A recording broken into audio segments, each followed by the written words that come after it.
Oke, di video ini kita akan borong Bitcoin ke 15 ya. Udah 15 bulan kita lakuin series ini dan gua akan terus konsisten lanjutin ya. Sampai gua nggak tahu ya, mungkin sampai regulasi tidak memperbolehkan, tapi selama masih diperbolehkan bikin video seperti ini yang edukatif ya. Gua akan terus lanjutin. Sebelum kita mulai ya, Bitcoin sekarang berada di level 67.000 di saat video ini di shoot ya, dan ada perkembangan-perkembangan menarik yang gue pengen sharing ke kalian. Para politisi itu udah ibaratnya berebut ya tentang Bitcoin. Dari Donald Trump, Kamala Harris juga, dari RFK, walaupun RFK nggak bakal menang, jadi kita nggak usah pedulin opininya. Donald Trump itu bilang berbagai hal. Satu, yang kemarin gue bilang, dia udah mau bebasin Ross Ulbricht ya. Donald Trump itu kan, Ross Ulbricht kan punya Silk Road ya. Silk Road itu punya uang dalam bentuk Bitcoin yang sekarang disita oleh pemerintah Amerika. Nah, Donald Trump itu bilang bahwa dia nggak akan jual Bitcoin sitaan dari Silk Road ini. Dia akan keep sebagai strategic reserve-nya USA. Dan apa yang terjadi, orang Demokrat kayaknya nggak senang dan per hari ini mereka pindahin, mereka transfer uangnya ya. Jadi makanya kemarin dari 70.000 turun ke 67.000 di level sekarang. Trump juga berjanji ya dia akan stop Operation Choke Point 2.0 ya, menghambat perkembangan Bitcoin dan juga dunia di cryptocurrency. Nah, ini kita lihat secara makro ini apa? Global politisi, orang kan selalu ngikutin US ya. Orang selalu nyontek US, nyontek China. Ketika US sudah melakukan policy seperti ini, bakal banyak pilpres di negara-negara lain yang orang-orangnya adalah calon-calon presiden yang akan pro sama Bitcoin dan crypto. Jadi the industry is starting to get worldwide attention ya. Dimana orang yang mau jadi presiden US tuh harus ngomong Bitcoin, kalau nggak mereka pasti kalah. Udah sebanyak itu usernya. Jadi yang bilang ini masih scam ya mungkin otaknya kebentur kemarin sore ya. Atau memang bodohnya nggak bisa dihilangin dari kepalanya. Trump juga sempat bilang bahwa inflasi ini sangat mematikan dan crowd dari Bitcoin ini, orang-orang yang investasi di Bitcoin ini, udah lebih tahu lebih dulu tentang inflasi dibanding para ekonom senior menurut dia. Jadi ketika dia pindahin nanti ya barang sitaan Bitcoin itu ke strategic reserve, bakal banyak negara-negara yang berlomba untuk taruh ini di balance sheet mereka ya. Di neraca mereka bakal banyak yang berlomba. Kita lihat juga misal di Jepang ya, perusahaan namanya Metaplanet, dia cuma adopsi strategi Michael Saylor, yaitu dia invest di Bitcoin dari hasil profit usahanya, sahamnya jadi best performing dari satu bursa Jepang. Ya, semua bursa Jepang itu nomor 1 Metaplanet sekarang. Semoga aja ya di negara berkembang seperti kita ini mulai terbuka, ya matanya mulai terbuka terhadap potensi aset ini gitu. Bukan cuma ngecap ini sebagai oh ini tempat orang begini-begini. Karena sedikit oknum ya kalian labelin semuanya sebagai sama. Padahal yang gua lakukan di sini ya, yang gua lakukan di borong Bitcoin ini adalah edukasi orang. Gua bukan ngajak lu mau jual mau beli. Gue bilang ini investasi jangka panjang 5 tahun 10 tahun. Gue meminimalisir orang-orang yang masuk ke kripto dan rugi. Itulah fungsinya gue bikin ini. Jangan lu bikin misalnya sembarangan gitu. Oh bahwa orang itu gak boleh ngomong kripto di publik atau apa. Enggak, bedanya mengedukasi sama yang nyampah. Yang di sini gue lakukan adalah edukasi. Dan semua yang nonton ini, kalian bisa vouch buat gue. Yang gue lakukan di sini adalah gue edukasi. Orang banyak bilang, oh Bitcoin itu bisa pakai untuk aktivitas kriminal. Itu orang paling goblok di dunia yang ngomong kayak gitu. Kenapa? Bitcoin itu gampang sekali di tracing. Itu blockchain. Pelajari kalian. Justru orang bodoh yang pakai kripto ini sebagai aktivitas kriminal. Karena gampang sekali di tracking. Kalau punya otak sedikit aja gampang sekali trackingnya. Jadi ini adalah aset masa depan. Para korban di Mt. Gox ya, exchange kripto yang meledak waktu itu di Jepang, mereka ternyata nggak mau buang barangnya. Jadi mereka masih hodl Bitcoinnya dan mereka masih berpegang teguh terhadap tesis mereka. Kita lihat secara makro lagi, kondisi di pasar US ya, itu jadi kita harus lihat flow itu seperti air terjun ya, dari paling atas ke paling bawah. Dari paling atas itu saham-saham yang besar. Saham-saham yang besar itu udah rotasi ke small cap ya. Kita bisa lihat dari kenaikan di indeks Russell 2000. Ketika saham-saham yang besar kayak Nvidia dijualin bawah small cap, ini bentar lagi turun ke kripto ya. Ketika nanti rate di-cut di September, kripto akan pasti naik ya, di bulan September. Orang terlalu banyak ya coba-coba untuk time in the market bilang, "Oh, ini Bitcoinnya kemahalan, beli di sini nanti belinya pas turun aja, belinya begini, ini kemahalan." Atau pas sudah turun juga ada, "Oh, nggak bisa beli di sini," kayak barang Bitcoin gue terakhir. "Oh, nggak bisa dong beli di sini, areanya bla bla bla bla bla bla bla bla bla bla." Lu kalau beli kaos kaki lu diskon, itu artinya nambah, Bos. Masa lu marah, lu suka kaos kaki terus kaos kaki diskon kok marah? Jangan marah gitu. Lu dapet harga diskon ya beli ya. Makanya gampang sekali jadi kaya di dunia ini karena kebanyakan orang tuh bodoh ya. Gua nggak pengen kalian FOMO di sini. Nggak usah FOMO ya. Gua kasih data ya. Ini data dan fakta yang tidak bisa dibantah. Ini aktual data dan fakta ya. Apa yang terjadi di lapangan? Gua 100% transparan, terbuka. Mana ada yang buat seperti ini ya. Gua buka portofolio gua. Kalau ada yang masih bilang ini orang ini pom-pom ini, itu keterlaluan menurut gua. Karena yang gua lakukan di sini gua bantu banyak orang gitu. Ini gue bikin series ini nggak sebentar waktunya loh. Ini 15 bulan gue bilang. Tapi dia bilang, oh lu jualin Bitcoin, sales Bitcoin biar kaya cepat. Nah itu lu yang bodoh aja gitu. Lu nggak lihat prosesnya bahkan bikin series ini seperti apa.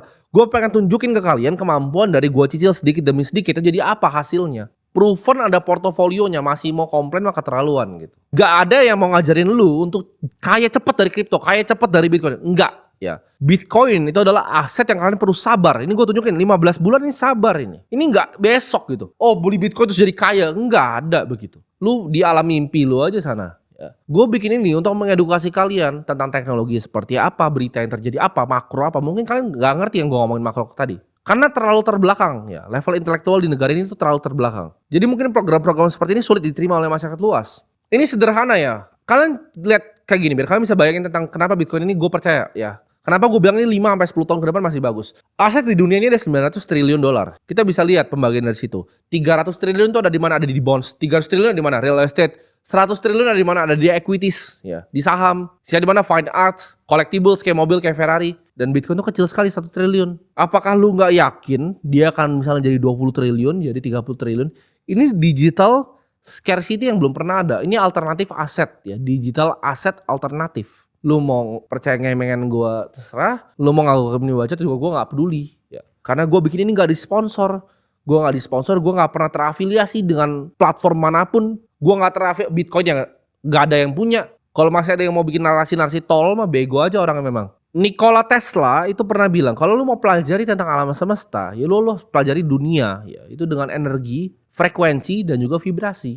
Gue selalu bilang kalau uang itu adalah energi. Nah, kuncinya dalam series ini adalah lu memfokuskan energi lu. Ya energi lu taruh di Bitcoin, lu nggak taruh di tempat-tempat lain energi lu. Karena kalau lu taruh di tempat-tempat lain, ya lu taruh di mata uang yang lemah energi lu, dalam 10 tahun energi lu habis jadi 0. Dalam 15 tahun energi lu habis jadi 0. Lu taruh di tempat yang salah, energi lu habis.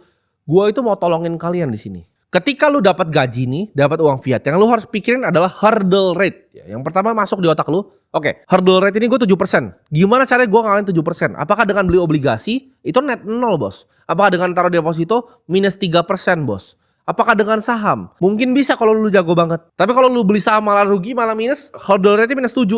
Duit lu udah minus 10, ya udahlah. Apakah dengan kripto? Lu bisa rugi juga gue bilang tadi. Lu sok-sokan kayak jago pick kripto ini ya bla bla bla. Gue bilang simple, beli Bitcoin aja, simple, sederhana, investasi jangka panjang, fokus gitu. Capek nyari duit, jangan dibuang-buang gitu. Jangan lu buang-buang terus nyalainnya gua. Ini untung kok buktinya, ya. Ntar ada yang ngomong lagi nih, oh borong Bitcoin nanti pas, kan Bitcoin tuh siklus ya. Like kayak S&P, dia kan ada turunnya nanti. Ketika 2025 dia naik, 2026 nih, gue udah ngomong dari sekarang. Ntar dia akan ada turunnya. Ketika turunnya gue akan tetap lanjutin ini beli. Nanti ketika gue lanjutin beli bakal ada yang nyinyir lagi, ada yang bilang, oh kok belinya pas turun begini. Sabar, ini 5 tahun ya. Game-nya 5 tahun dan gue udah terbukti untung sampai sekarang. Buat ada yang mau ngerasa lebih pintar, gue cuma kasih tahu satu, lu gak lebih pintar dari gue gitu ya. Jadi kalian akan buktikan, bakal ada yang ngomong gitu, oh kok lu masih beli pas bear market, oh Bitcoin udah mati, Bitcoin udah mati.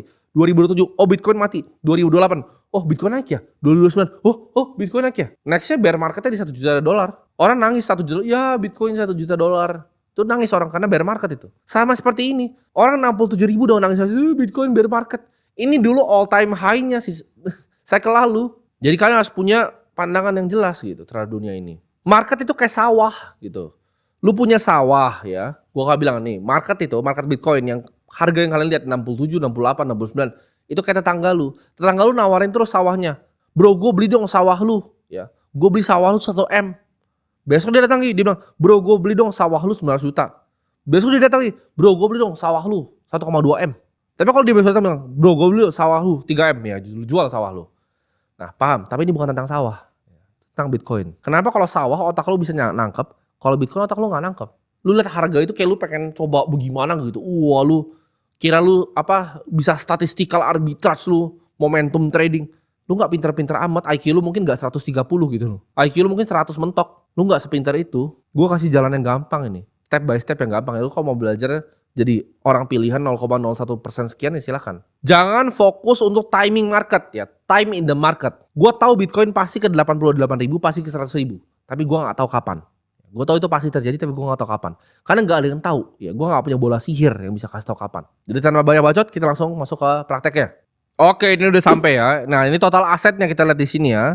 Aset itu ada 2,5 miliar 63 juta 163 ribu.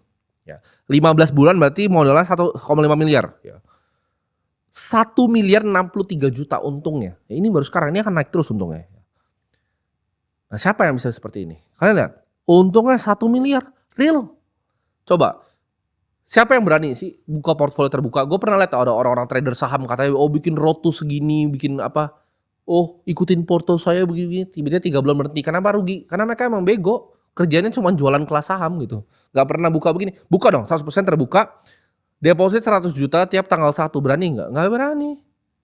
Karena nggak bisa, nggak ada skillnya gitu ya. Jadi di sini kita langsung aja, kita akan beli, kita trade di sini, kita beli market order aja biar cepet. Nah, masuk nih, buy Bitcoin. Udah kebeli, kita punya 2,3 Bitcoin. Dan lu percaya nggak? Satu Bitcoin di sini, gua akan bilang di sini ini akan sampai ke 20 miliar rupiah satunya. Bukan cycle ini, 10 tahun ke depan. Dan gue berinvestasi portofolio ini buat 10 tahun ke depan. Buat lu lihat ya, hanya dengan 100 juta sebulan. Ini bisa jadi aset yang luar biasa besar. Ya. Ada yang ngerasa, gue bisa market timing saham gini. Challenge saja. Gue challenge, tanggal 1 deposit ke sekuritas, lu tradingin terserah sampai jungkir balik, kalahin portofolio gue. Ya. Ini tantangan buat semua yang ngerasa bisa lebih dari ini. Karena kalau lu bisa lebih, lu kalah sama ini, buat apa mikir jauh-jauh kan, mending liatin Timothy itu kan, belajar ya, tahu kapan belinya, sederhana ya. Jadi itu aja untuk borong Bitcoin kali ini, sampai jumpa di episode 16.